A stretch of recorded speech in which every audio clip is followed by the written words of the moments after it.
Bonsoir tout le monde, bienvenue aujourd'hui dans une nouvelle histoire d'horreur. Si c'est pas trop long, je vous en ferai une deuxième. Étant donné que j'aime bien explorer différents formats, différents types d'histoires, aujourd'hui on va parler de lieux hantés. Je ne fais pas durer plus longtemps le suspense, lançons-nous dans la vidéo.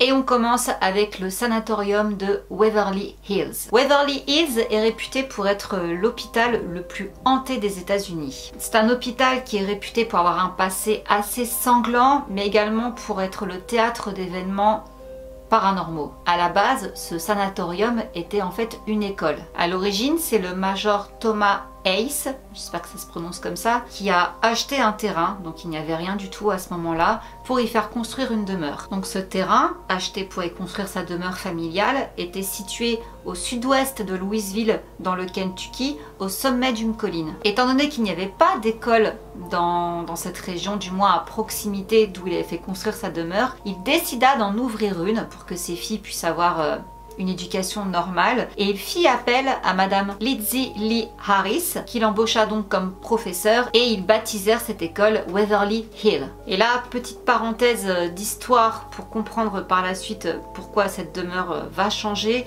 Il faut savoir que dans les années 1800 jusqu'aux années même 1900, il y a eu une grande épidémie de tuberculose qu'on appelait à l'époque la peste blanche, qui a tué d'innombrables familles. C'était vraiment une maladie mortelle et très contagieuse pour laquelle il n'y avait aucun remède qui existait. On pouvait absolument rien faire, c'était vraiment toi et ta chance. Tu survis ou tu meurs. Et malheureusement, il y avait beaucoup plus de morts que de survivants de cette maladie. La ville de Louisville fut particulièrement touchée par cette épidémie, et de ce fait, en 1910, un hôpital en bois de 2 étages a été construit sur le terrain qu'avait acheté donc le major Thomas Hayes. C'est pas pour autant que l'épidémie a freiné, au contraire ça a continué. Du coup, grâce à de nombreux dons récoltés, ils ont pu construire un tout nouvel hôpital qui fut inauguré en 1924. Donc là on en arrive donc au sanatorium de Waverly Hills, qui faisait 5 étages et qui ouvrit ses portes en 1926. Donc quand on dit hôpital, c'était surtout, on va dire, une sorte de maison de repos, parce que voilà, faute de médicaments, faute de connaissances, de soins, bref, de plein de choses, c'était plus un lieu où on venait se mettre en convalescence en fait, se reposer et voilà, espérer que on guérisse. De ce fait, beaucoup d'expériences ont été menées afin d'essayer de trouver des remèdes. Certains chercheurs pensaient que déjà rien que l'air frais était suffisant pour aller mieux, ce qui est effectivement le cas pour la tuberculose. On a pu constater à l'époque effectivement beaucoup de personnes qui allaient notamment se reposer en montagne avaient plus de chances de guérison que des personnes qui vivaient en ville. De ce fait, dans ce sanatorium, les patients étaient souvent placés devant des grandes fenêtres afin de prendre un maximum d'air frais. Il leur faisait également prendre des bains de soleil qu'on appelle héliothérapie, en pensant également que ça pourrait être un remède. Malheureusement, tout ceci s'est avéré inutile. Du coup,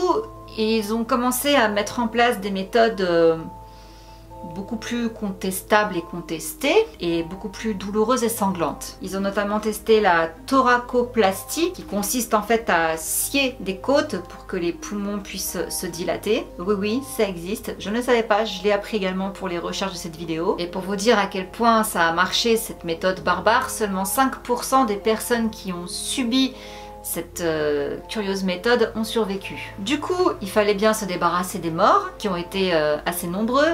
Et du coup, ces morts, on les mettait dans un tunnel qu'il y avait donc dans le sous-sol du sanatorium, mais on les emmenait la nuit parce qu'on ne voulait pas que les patients les voient le jour et prennent peur. Donc voilà, tout ça était un peu sous silence. Et ce tunnel était donc appelé le tunnel de la mort. C'est charmant, on adore. Sachant, petite parenthèse, que ce tunnel à la base était un tunnel de ravitaillement.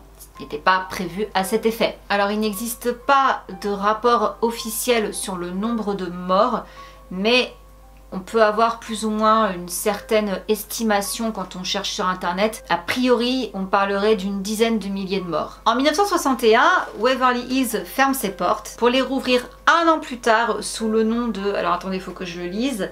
Woodhaven Geriatrics Sanitarium. Donc une maison de retraite en fait. Et dans cette maison de retraite, du coup, on traitait des personnes âgées, des personnes séniles, des personnes qui souffraient de démence sénile, qui souffraient également de problèmes de mobilité et également des handicapés mentaux. Vous sentez comment petit à petit, on est quand même passé là d'une demeure familiale qui devait être somme toute très charmante à un hôpital avec des pratiques douteuses, à maintenant une maison de retraite qui, on le sent, hein, va être un peu un théâtre d'horreur. Là, on a un peu tous les ingrédients qui en font quand même un lieu devenu assez glauque. On est d'accord, je pense, hein?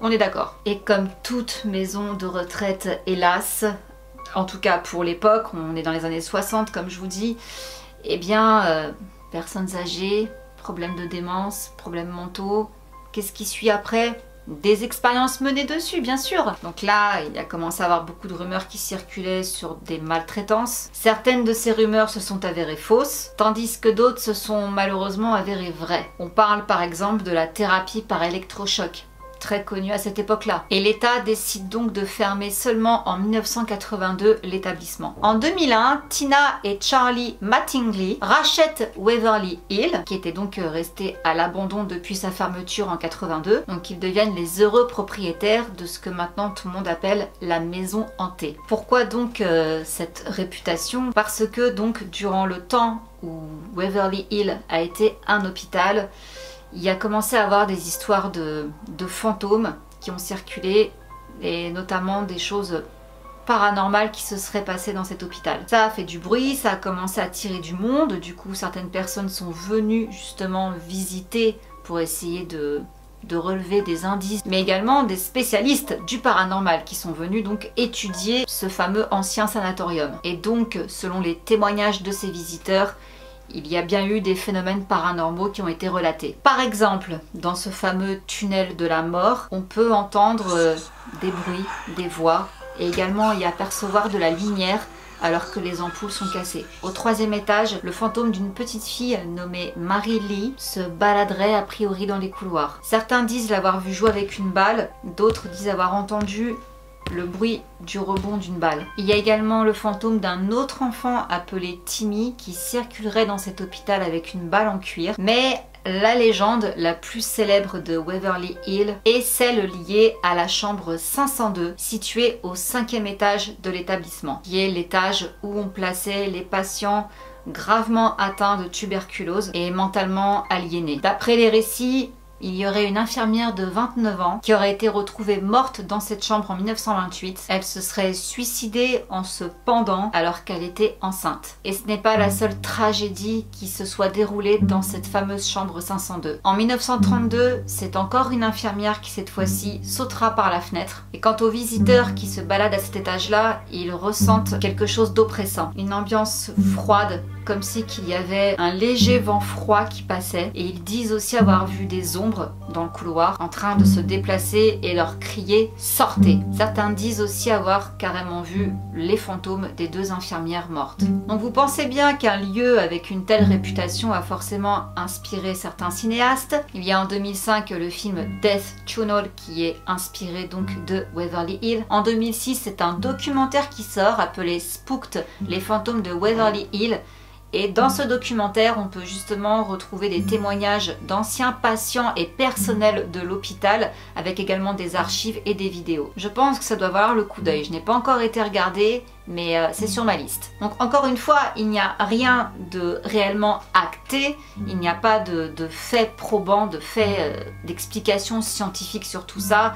Mais il y a quand même de nombreux témoignages qui se mettent tous d'accord sur le fait que quelque chose n'est pas normal dans cet ancien hôpital. Et chaque visiteur qui ressort de cet hôpital sent comme un poids sur les épaules. Pour la petite histoire, le dernier propriétaire en date, donc Charlie Mattingly, est le fils d'un des anciens employés de l'hôpital. Et même si à la base il ne croyait pas aux fantômes, il a lui-même été témoin de passage d'ombres qui se déplacent et de certains bruits qu'il a pu entendre. Et on va conclure cette vidéo sur ses propres mots. Lorsque nous montrons aux gens la preuve des photos que nous avons ici ou certaines des vidéos que nous avons ici, les gens vont encore dire « Ah, ce n'est pas du paranormal ».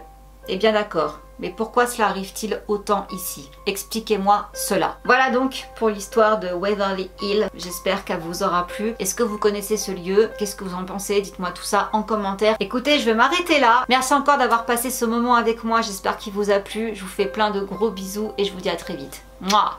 Bisous, ciao!